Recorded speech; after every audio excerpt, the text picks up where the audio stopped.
بسم الله الرحمن الرحیم. قدرمنو اوریدونکو، نن بیا راغلی ګلندی کلی علاقې ته، نوشیرآباد کلی. هریچند سره نږدې نوشیرآباد کلی په هغه علاقه باندې د الله د کور افتتاح نن کېږي. نو ګورو به چې څومره په ګڼ تعداد سره نن خلک راغلي دي. نو تاسو هم په شا باندې کتلی شئ چې کومه افتتاح نن کېږي، جامع مسجد قاضي منان.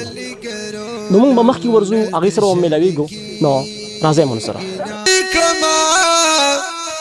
هر سمهی منډې چې بشلو کما، هر سمهی منډې چې بشلو کما، خدا ارمان د چا سر ترسیږي نا، یمل ګرو نلس د شلګیږي نا، سوک پدی سپیر دنیا مړیږي نا، یمل ګرو نلس د شلګیږي نا.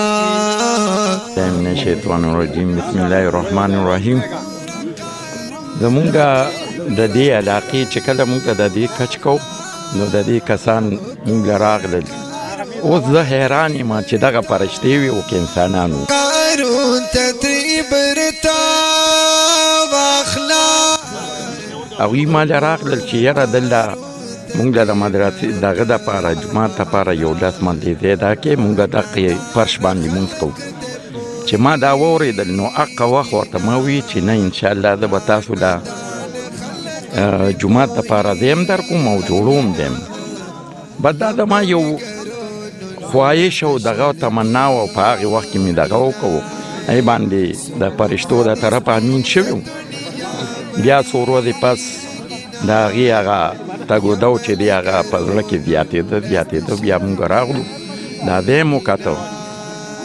بیا دی خلکو ته ما ووي چې یاره زمونږ خو دا ډېره ځمکه ده، تاسو راشئ دغلته دغه کې، تاسو یو 10 مرلې غواړئ، که کنال غواړئ، 2 غواړئ، 3 غواړئ، جیرب غواړئ، چې تاسو څومره په کار وي نو راشئ او ودې جومات او جوړ به یم دلته ځکم چې دا اودسونو ځای دی. خلکو ووي چې نه به دلته مونږ له لږ غوندې دا وکړه. نو الحمدلله اوس ځای هم ښه ډېر دی. ورپسې زما چې پکې کوم حصه ده او د مور مې نوره حصه ده، نو انشاءالله دا به مونږ وقف کوو د مدرسې دپاره. دا مونږ وقف کوو او انشاءالله چې د دې څومره وسیع کېدی شي نو هغه نه به مونږ نور هم وسیع کوو. او لکه په خپل هم ذمهواري واخله، دا تاسو په خپله جوړوئ. الحمدلله مال د کندورونو مونږ یې ذمهواري واخیسته، او دا چې خپل هم وس دا نه نشته، خو زما ملګري داسې انشاءالله دي چې هغه به دا تکمیل ته رسوي. ما سره یې وعدې کړي دي او انشاءالله دې کې به لاندې جومات وي، بره به مدرسه وي، 2 چته به وي دا انشاءالله.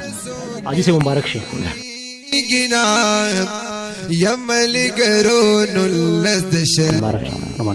بسم الله الرحمن الرحیم. زما نوم عرفان علي دی. زه کیسان کونسلر یم د نوشیر کلي، او زه د کم قاضیان چې دي، قاضي طاهر صاحب دي، زمونږ د کلي دپاره چې کم جومات ته ځای وقف کو، نو د ډېر ښه کار وکړو. د هغوی موږ شکریه ادا کوو، خاص کر د خپل کلي د طرف نه زه د هغوی شکریه ادا کوم.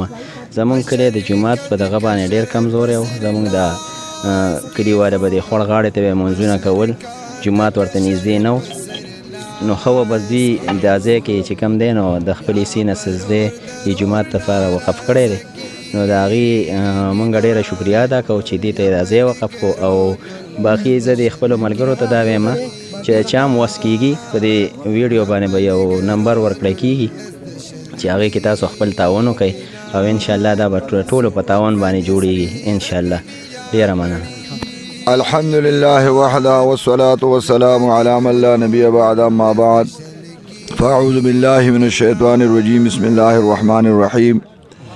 زه د کوز برم ډیری د ګلندی کلی او د ټول سور کمر سونا ملحقه باندې کلیوال دي، د هغوی د طرفه د خپلو مېلمنو خصوصا د قاضي محمد طاهر صاحب او ظاهر شاه صاحب او مولانا وسیع الله صاحب او عبدالعزیز صاحب څونه چې دوی سره میلمانه راغلي دي، د دوی شکریا ادا کوم الله پاک دې دوی دا صدقه قبول منظور کړي او څومره زمونږ د حاضرین چې ناس دوی ته دغه خواست دی چې انشاءالله دا به یو جامع مسجد جوړیږي دا زمونږ ډېر لوی مشر دی قاضي فضل المنان رحمت الله علیه الله دې مغفرت نصیب کړي دا د هغوی په نوم باندې دا جامع مسجد دی او الله تر هغه فیوزات وایي کوم چې د هغوی نه الله غشتي وو د بیا د ټولو مشرانو د علاقې او د مېلمنو شکریا ادا کوم.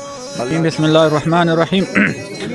زه خو دا کم پروګرام چې دلته ګلم نکلي کې جوړ شوی دا د جومات د جوړولو پروګرام دی او دا د قاضي پریمنان صاحب او د هغې خاندان دا ځای وقف کو. زما ټولو مسلمانانو ته دا خواست دی چې دا جومات یو دینی مراکز وګرځئ، بل د پامالو سره وګرځئ او بل دا چې مالی حالات چې کم د دې روان دي او په تعمیراتو کې هم د دې امداد وکړي او بل دا یو د هغې دپاره یو کار خیر دی او صدقه جاریه ده. الله تعالی دې دا جومات چې دی د دین مراکز وګرځئ او بل دا چې الله تعالی یې د هغوی د طرف نه د هغې د خاندان د طرف نه دا جومات قبول او منظور وګرځئ. الله تعالی دې په موږ له استقامت راکړي او الله دې زموږ اتفاق او ورولي نصیب کړي. چې کله نبی اکرم صلی الله علیه وسلم د مکې نه مدینې ته هجرت وکړو نو اول د مسجد قباء ته بنیاد کېښود او د هغې نه پس چې کله د مدینې علاقه ښار ته رالی او کلي ته رالی نو د خپل د حجرو مبارکو نه مخکې اول د مسجد نبوي بنیاد کېښود، یعنې خپل کور یې پرېښود اول یې څه جوړ کړو د مسجد نبوي بنیاد کېښود او دا مسجد نبوي دا د نبی اکرم صلی الله علیه وسلم تمام اجتماعي او د انفرادي معاملاتو دپاره یو مرکز وګڼلو. مسجد نبوي چې کوم کردار دی او کوم حرکي کردار هغه بیرته بحال شي د هغې د قصد او د ارادې دپاره دا قاضیانو ستاسو دپاره د دې ځي ورکړه کړې ده چې د دې قاضیانو د طرف نه د دې جومات دپاره د ځمکه وقف کول دا یو عظیمه صدقه جاریه ده. دې خاندان دا ځای ورکړه جومات ته، الله دې په خپل دربار عالیه کې قبول او منظور وکړي او ستاسو د دې کلي والا د دې ګاونډ والا د پکې الله عبادتونه نصیب کړي، منځونه نصیب کړي او الله دې دا د دین یو مرکز وګرځي یو مدرسه وګرځي بهترینه چې فیض دې الله چاپیره په دې عالم کې خور شي. زما عزتمندو دا انسان چې کله دا نیک عمل کوي نو د ده دا نیک عمل لیکلی شي. دی چې څه کوي نو دا لیکلی کېږي، که بد عمل کوي هغه هم لیکلی کېږي. دا سلسله رواني خو چې کله دی وفات شي دا رجسټر بند شي نو یو بل رجسټر کولاو شي، هغه رجسټر کې هغه عمل لیکلی کېږي چې کومې ته صدقه جاریه وایي. دی وفات او د ده نیکي لیکلی کېږي.